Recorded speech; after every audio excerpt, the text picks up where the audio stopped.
Shalom, selamat pagi. Saya ucapkan selamat Natal bagi kita semua. Hari ini saudara adalah hari yang penuh sukacita di mana di seluruh dunia kita bersama-sama merayakan Natal. Haleluya. Di mana kita memperingati hari lahirnya Yesus Kristus sebagai Tuhan dan juru selamat kita. Haleluya. Saudara-saudara, hari ini sedikit berbeda dengan biasanya. Kita masuk dalam program spesial Natal ya. Jadi renungan paginya kita ubah menjadi spesial Natal ya. Kita berbicara Natal ya karena selama ini renungan pagi kita konteksnya ke kitab Amsal. Hari ini karena ini hari spesial bagi kita, maka kita berbicara Natal. Saudara, sebenarnya dalam program Inspirasi Natal, saya sudah berbicara tentang Immanuel. Hari ini saya juga akan berbicara tentang Immanuel dengan penekanan dengan konteks penekanan yang berbeda. Nah, kalau pada yang pertama, bagian yang pertama, saya lebih menekankan kepada pendekatan teologis, karena ini lebih pendekatan kepada konteks dan pendekatan biblikanya dan bagaimana praktisnya dalam kehidupan kita sehari-hari. Haleluya. Sebelum kita belajar firman Tuhan saudara-saudara, mari kita berdoa. Bapa yang baik, dalam nama Tuhan Yesus kami bersyukur ya Tuhan buat penyertaan-Mu sepanjang malam, penyertaan-Mu, perlindungan-Mu dan pemeliharaanmu sehingga pagi ini kami diberi kesempatan untuk merayakan, untuk memperingati hari kelahiran Tuhan Yesus. Juru selamat kami yang menebus kami, yang menyelamatkan kami dari dosa. Ini adalah sukacita terbesar kami. Kami sangat mengucap syukur kalau tanpa Yesus kami tidak ada apa-apa. Tanpa pengorbanan Yesus Kristus, kami semua binasa. Oleh sebab itu kami memuji Engkau ya Tuhan. Kami memuliakan Engkau Tuhan. Segala pujian hanya bagimu, segala hormat hanya bagimu. Hari ini ya Tuhan, kami mau belajar firman-Mu. Berfirmanlah ya Tuhan, biarlah firman-Mu ini menolong kami, supaya kami bisa bertumbuh di dalam Tuhan. Roh Kudus juga menolong kami memahami firman-Mu, sehingga kami bisa menjadi pelaku-pelaku firman Tuhan. Dan kami bisa semakin hari semakin didewasakan di dalam Tuhan. Hamba-Mu yang sangat terbatas, biarlah pengurapan Roh Kudus dan kuasa Roh Kudus yang bekerja, bahkan membimbing, memilih setiap kata-kata yang keluar dari mulut hamba-Mu, sehingga setiap pengajaran yang keluar dari mulut hamba-Mu itu semuanya bersumber dan di bawah kendali Roh Kudus. Terpujilah Tuhan segala Tuhan, dalam nama Yesus kami berdoa. Haleluya. Amin. Amin saudara-saudara. Haleluya. Saya percaya saudara-saudara bersuka cita hari ini. Kalau kita bersuka cita saudara, itu firman Tuhan itu gampang sekali masuk dalam hati kita ya. Jadi pastikan kapan saja saudara mendengarkan firman Tuhan, mari kita bersuka cita ya. Kalau kita stres, bingung ya, itu firman Tuhan itu masuk kanan langsung mantul dia. Masih mendung kan masuk kanan keluar kiri masih sempat masuk. Kalau mantul tidak ada yang ketinggalan saudara-saudara. Haleluya, mari kita sama-sama buka kita kembali lagi ke Matius pasal yang pertama dan kita akan baca ayat yang ke-23 ya. Sesungguhnya anak darah itu akan mengandung dan melahirkan seorang anak laki-laki dan mereka menamakan dia Immanuel yang berkata Allah menyertai kita. Haleluya.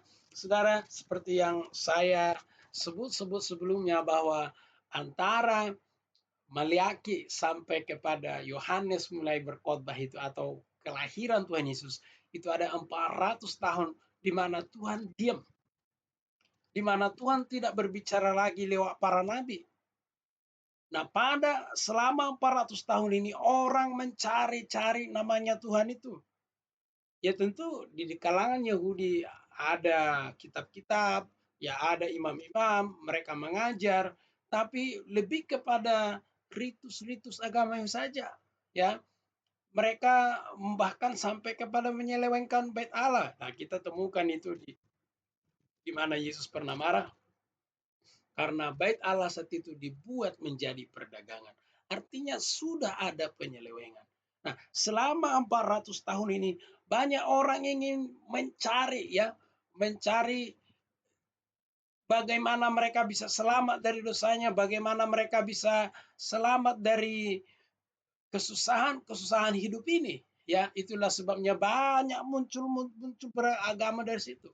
Memang kita tahu ada banyak agama-agama yang sebelum-sebelumnya juga ada penyembah berhala. Ya, saat itu orang mencari lewat filsafat, lewat dewa-dewa, ada banyak ya. Ada gnostik, ada banyak saat itu pengajaran-pengajaran yang mengajarkan tentang Tuhan semua, yang mencoba berusaha mengajarkan begini cara mencapai Tuhan, ya. Kalau Yunani mereka punya banyak dewa, diajarkan semua dewanya. Semua diajarkan itu bagaimana supaya orang bisa selamat dari dosanya. Karena apa? Tuhan saat itu diam. Seolah-olah Tuhan saat itu tidak ada penyertaannya bagi bangsa Israel pada saat itu. Seolah-olah. Ya, itu masa kegelapan. Akan sejarah yang sama juga hampir terjadi di dalam gereja sebenarnya, mulai dari abad pertengahan itu ada masa-masa kegelapan pada saat itu sampai nanti abad reformasi. Nah, kembali pada saat itu orang sedang mencari-cari, terutama saat itu dalam konteks bangsa Yahudi, mereka pasti saat itu menanti-nanti kedatangan Sang Mesias. Mesias yang dinubuatkan oleh para nabi, mereka pasti menunggu itu. Mereka pasti menanti itu. Karena apa? Saat itu mereka dijajah, ya, dikuasai oleh bangsa Romawi. Romawi saat itu berkuasa.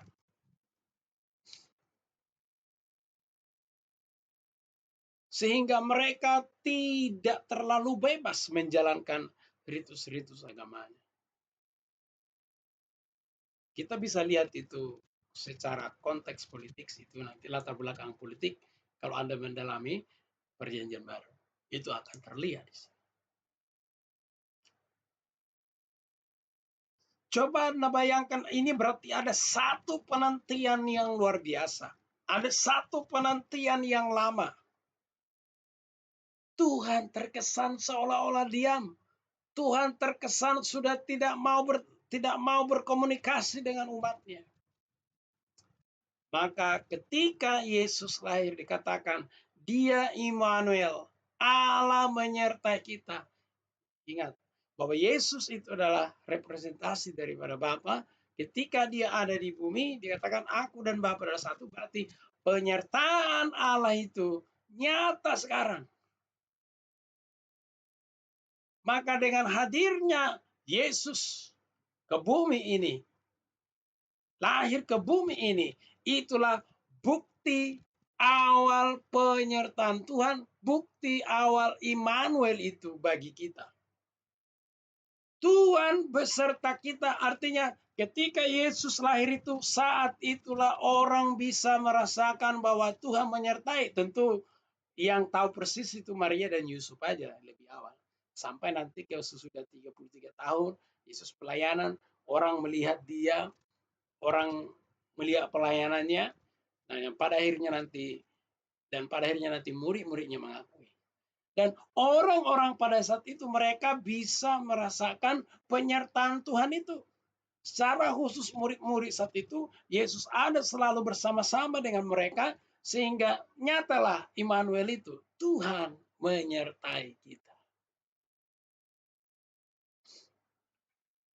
Menurut saya ini seperti kemarau yang panjang ditutup oleh hujan satu hari. Lega sekali. Wow, luar biasa. Kita bersyukur di zaman anugerah ini, kita bersyukur di akhir zaman ini, kita sudah memiliki semuanya, kita sudah memiliki firman Tuhan, sehingga kita bisa belajar dari firman Tuhan. Bayangkan pada saat itu, yang hidup dalam masa kegelapan itu, ya mereka hanya mendapatkan ritus-ritus agama, mereka berusaha semua, tapi tidak ada kepastian di dalamnya. Tuhan diam, Tuhan tidak bicara. Pasti orang mencari-cari di mana Tuhan. Pasti orang mencari di mana penyertaan Tuhan.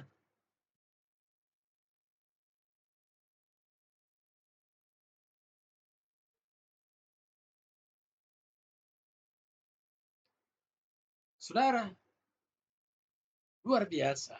Ketika Yesus lahir, itulah bukti awal Immanuel itu. Tuhan menyertai kita.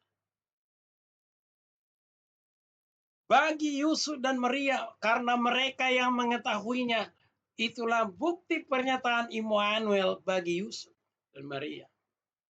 Karena yang tahu persis kan Yusuf dan Maria, saudara-saudaranya pun nanti percaya bahwa Yesus itu adalah Tuhan ketika Yesus sudah bangkit dari antara kematian. Murid-murid juga demikian, ya. Nyata penyertaan Tuhan itu pada saat itu. Di bagian yang pertama bicara Immanuel saat itu saya menjelaskan bahwa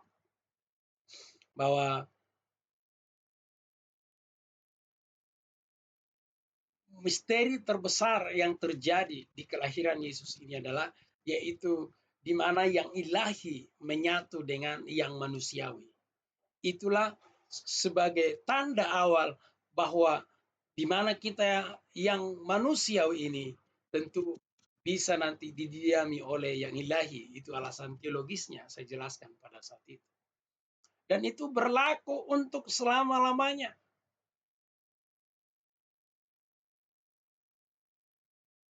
Nah, pertanyaannya kan Yesus naik ke surga, ya, naik ke surga, dan ketika Yesus naik ke surga, dia menyampaikan satu pesan kepada murid-murid, ya tentu supaya mereka menanti Roh Kudus, ya. Kemudian saya akan bacakan Yohanes 14, ya. Saya bacakan mulai dari 15. Jika kamu mengasihi aku, kamu akan menuruti segala perintahku. Aku akan meminta kepada Bapa dan dia akan memberikan kepadamu seorang penolong. Nah, ini seorang penolong, Parakletos, penolong yang ada di samping. Ya. Supaya ia menyertai kamu selama-lamanya, yaitu Roh kebenaran. Dunia tidak menerima dia, sebab dunia tidak melihat dia dan tidak mengenal dia. Tetapi kamu mengenal dia, sebab ia menyertai kamu dan akan diam di dalam kamu. Luar biasa, saudara.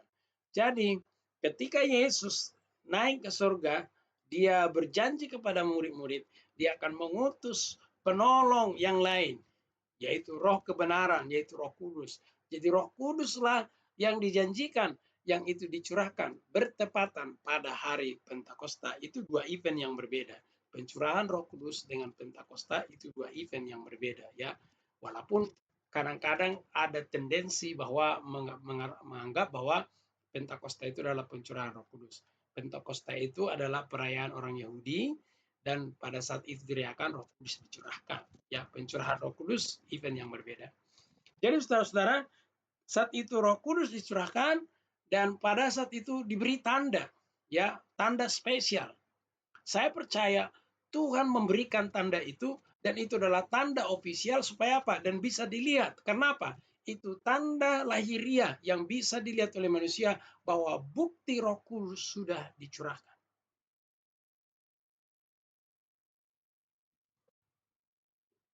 Roh Kudus sudah dicurahkan. Nah, ketika Roh Kudus dicurahkan, maka Roh Kuduslah yang menggantikan Yesus, ya, di bumi ini. Nah, penyertaan Yesus Kristus, penyertaan Bapa, yaitu melalui Roh Kudus bagi kita saat ini. Dikatakan apa? Tetapi kamu mengenal dia dan dia akan menyertai kamu dan diam di dalam kamu. Jadi Roh Kudus menyertai kita dan diam ada di dalam kita. Maka penyertaan Tuhan itu Allah beserta kita, yaitu melalui Roh Kudus.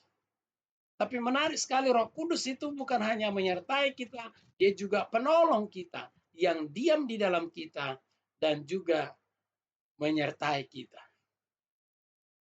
Yesus berjanji sebelum naik ke surga, kalau kita baca Matius 28, ya. Oke, Matius 28 kita baca bersama-sama, ya. Dan ayat yang ke-20. Dan ajarlah mereka melakukan segala sesuatu yang telah kuperintahkan kepadamu, dan ketahuilah, aku menyertai kamu senantiasa sampai akhir zaman. Jadi Yesus berjanji menyertai kita sampai akhir zaman. Saudara, menarik sekali kalau kita perhatikan, Immanuel itu, ya, Allah beserta kita, yang pertama itu dinyatakan lewat Yesus Kristus ketika Yesus Kristus ada di bumi.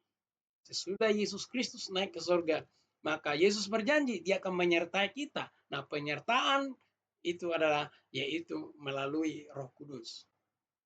Dan penyertanya itu katanya sampai akhir zaman. Roh Kudus senantiasa menyertai kita dan dia ada diam di dalam kita.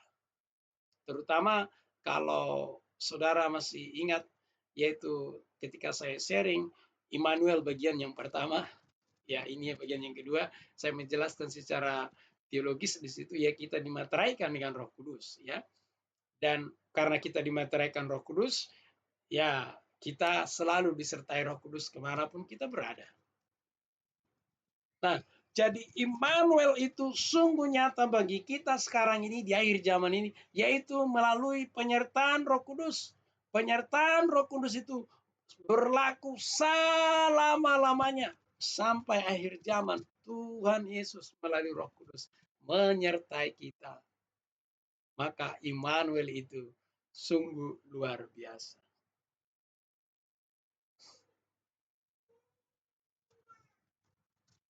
Lagi-lagi saudara-saudara, konteksnya mungkin berbeda. Kalau konteks pada zaman itu saudara-saudara, Tuhan tidak berfirman lewat siapapun.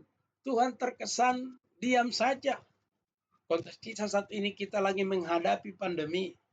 Saya percaya seperti yang saya share sebelumnya itu, Tuhan bisa saja melalukan corona ini. Tuhan bisa saja melalukan corona dalam sekejap. Tapi yang Tuhan lebih tertarik mengubah sikap hati kita. Di mana masa pandemi ini, di sini kita bisa mempraktekkan semua iman kita, apa yang kita doakan, apa yang kita imani, kita bisa mempraktekkan firman Tuhan. Lalu mungkin Anda bertanya, di mana penyertaan Tuhan masa pandemi ini? Kenapa kita berdoa tidak berlalu? Saya seringkali bertemu dengan orang yang mengeluh seperti itu. Kapan ya corona ini berlalu? Kapan ya? Ya, saya pribadi pun mau corona ini berlalu, tapi faktanya masih ada. Berarti kita harus berpikir, Tuhan seperti yang saya katakan, Tuhan mungkin tidak tertarik melalukan corona ini. Tuhan lebih tertarik mensikap hati saya dan saudara. Maka saya mau katakan, yang pertama saudara, penyertaan Tuhan dalam masa pandemi ini, jangan kita nilai bahwa corona ini harus berlalu. Yang pertama saya mau katakan, kalau saudara dan saya masih berdoa, ya, itu karena Tuhan menyertai kita. Kalau seandainya saudara tidak percaya Tuhan, kalau seandainya tidak percaya lagi sama Tuhan dan saudara pasti tidak akan berdoa. Kalaupun kelihatannya tidak ada perubahan, kalaupun kesannya doa saudara belum dikabulkan, dan saudara masih berdoa, dan saudara masih sungguh-sungguh mencari Tuhan, saudara masih sungguh-sungguh mendengarkan firman Tuhan, saya mau katakan, itu bukti pernyataan Tuhan di masa-masa pandemi.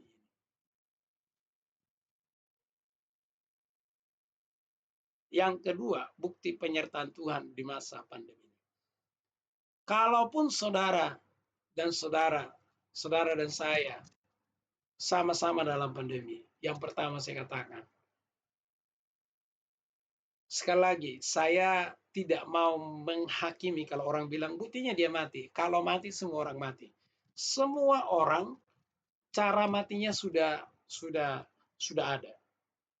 Ya, jadi seandainya pun corona tidak ada, kalau dia jadwalnya mati-mati, ya. Oke, sepakat ya. Jadi jangan berpikir, wah dia mati. Saya klarifikasi terlebih dulu, supaya nanti saudara bilang, oh dia mati berarti karena Tuhan tidak menyertai. Bukan itu maksud saya. Jangan nanti lari sampai ke situ. Maksud saya seperti itu, saudara. Bukti Tuhan menyertai saya dan saudara, saudara dan saya hari ini masih sehat-sehat. Oh ya, tapi ada orang yang terkena, buktinya dia masih sembuh, buktinya dia masih hidup. Saya mau katakan itu juga bukti penyertaan Tuhan.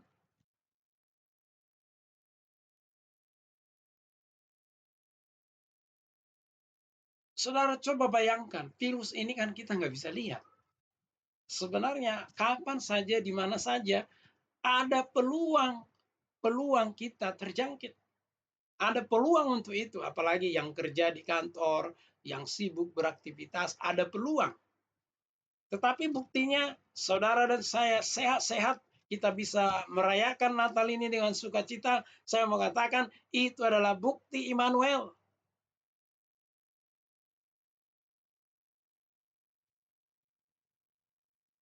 Yang ketiga, pengharapan kita teguh.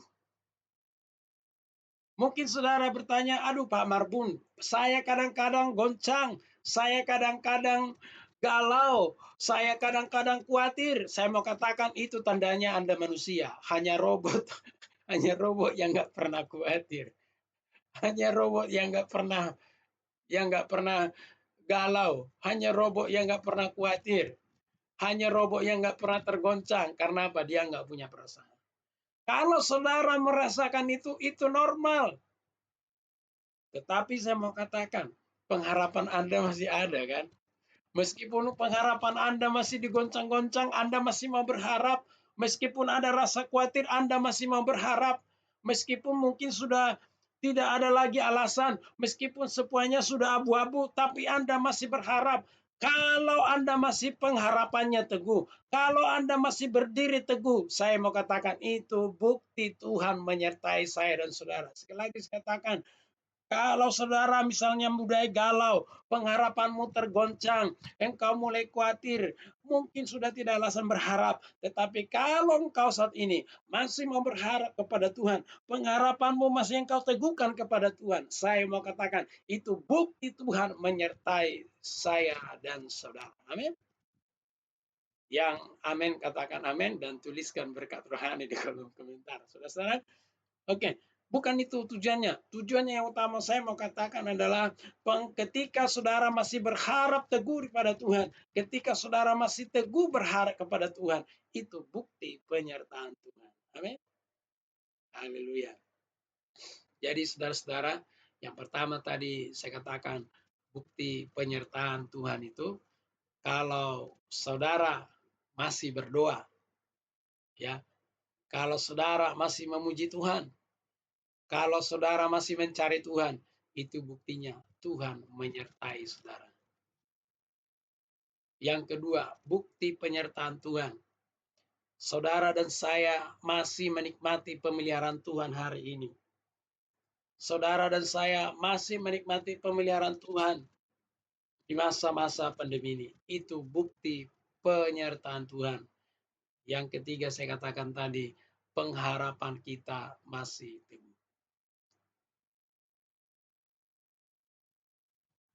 Jadi saudara, hari ini, hari Natal ini, kita diingatkan Immanuel, Tuhan menyertai kita. Kalau saudara masih ingat yang di bagian yang pertama, saya menjelaskan bahwa penyertaan Tuhan tidak dipengaruhi oleh keadaan kita. Nah, hari ini saya mau tegaskan itu kembali. Penyertaan Tuhan tidak dipengaruhi oleh keadaan kita. Apapun pergumulan kita, apapun persoalan kita, tidak akan memengaruhi penyertaan Tuhan. Karena sekali Tuhan berjanji, selamanya dia genap.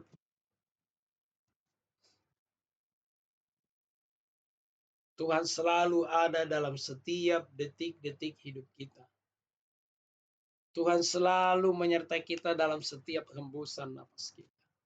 Dia Tuhan yang Immanuel.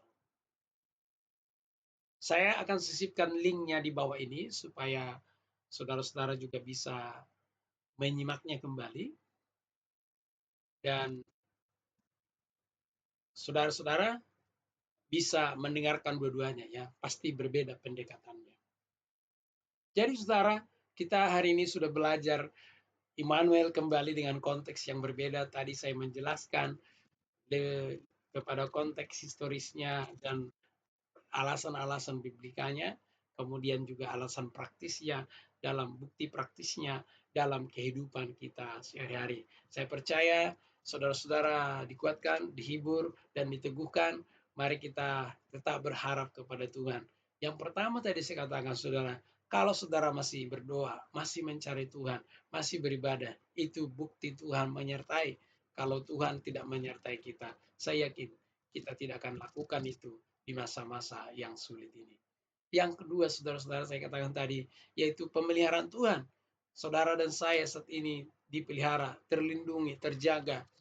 Kalau ada pun mungkin yang terjangkit, buktinya masih sembuh. Ya, itu pun bukti pemeliharaan Tuhan. Kalau orang meninggal emang udah jadwalnya, jadi kita kecualikan itu. Jangan sampai kita, oh berarti Tuhan tidak menyertai dia. Saya tidak bermaksud ke sana. Ya, itu sebabnya di awal saya sudah klarifikasi itu. Yang ketiga, pengharapan kita teguh. Kadang memang pengharapan kita tergoncang, kadang kita khawatir, kadang kita sepertinya semuanya abu-abu. Tapi kalau kita masih mau berharap, itu buktinya Tuhan menyertai saya dan saudara.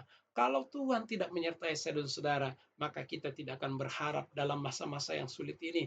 Maka kita akan putus asa, bahkan mungkin ada orang yang menjadi gila, bahkan yang paling tragis, ada orang yang sampai bunuh diri. Karena apa? Dia tidak menyadari penyertaan Tuhan itu di dalam kehidupannya. Amin, saudara-saudara. Sekian renungan spesial Natal hari ini. Tuhan Yesus memberkati. Mari kita berdoa. Bapa yang baik, dalam nama Tuhan Yesus kami bersyukur hari ini kami diingatkan tentang Immanuel ya Tuhan. Di mana Tuhan menyertai kami.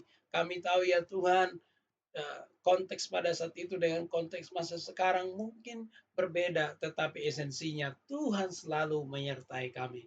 Kami bersyukur ya Tuhan buat penyertaan-Mu yang begitu nyata dalam hidup kami. Biarlah kami menyadari, aware, menyadari, sadar akan kehadiran-Mu dalam setiap detik-detik hidup kami. Dalam setiap kami sadar ya Tuhan, kalau hari ini kami masih berdoa mencari Tuhan, kami tahu itu semua karena Tuhan menyertai kami. Kalau kami saat ini aman dalam perlindungan Tuhan, kami masih baik-baik saja, ataupun kami sembuh, atau ada yang sembuh, itu semua karena penyertaan Tuhan dalam hidup kami. Demikian juga kalaupun kami saat ini berharap kepada Tuhan, itu semua karena Tuhan menyertai kami. Saat ini hamba berdoa ya Tuhan, siapa saja yang mendengarkan video ini, kapan saja video ini diputarkan, berkatilah mereka Tuhan, berikanlah mereka pencerahan, biarlah mereka dijamah, biarlah mereka dikuatkan, diteguhkan, dan iman mereka semakin hari semakin diteguhkan dalam Tuhan. Terima kasih Tuhan Yesus, terima kasih. Hamba-Mu sudah selesai berbicara, biarlah Roh Kudus yang berbicara di antara masing-masing. Terpujilah Tuhan segala Tuhan, dalam nama Yesus kami berdoa. Haleluya. Amin. Amin, saudara-saudara.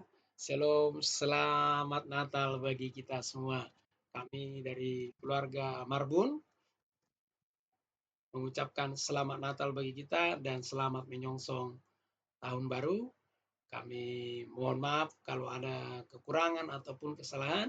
Biarlah itu semuanya berlalu, diampuni, dan biarlah kita masuk nanti pada tahun yang baru dengan sukacita yang baru dan kita hidup berdamai satu sama lain. Puji Tuhan saudara-saudara, spesial Natal masih datang nanti malam. Kita akan membahas tentang Raja Damai. Haleluya. Saudara-saudara, sekali lagi saya ucapkan terima kasih buat Bapak Ibu yang sudah mendukung channel ini dengan cara memberikan like-nya ya, akan menekan tombol like. Dan saya juga berterima kasih buat Bapak Ibu yang sudah aktif ya, menonton dan juga berkomentar, berkontribusi, dan juga yang membagikan video ini kepada teman-teman saudara ya. Doa saya saudara juga diberkati dan mereka juga diberkati. Dan bagi Bapak Ibu yang belum menekan tombol subscribe-nya, silakan ditekan tombol subscribe-nya biar tidak ketinggalan video pengajaran firman Tuhan dari saya ya. Saya sekali lagi mengucapkan terima kasih banyak. Selamat Natal. Shalom, sampai ketemu nanti malam. Haleluya.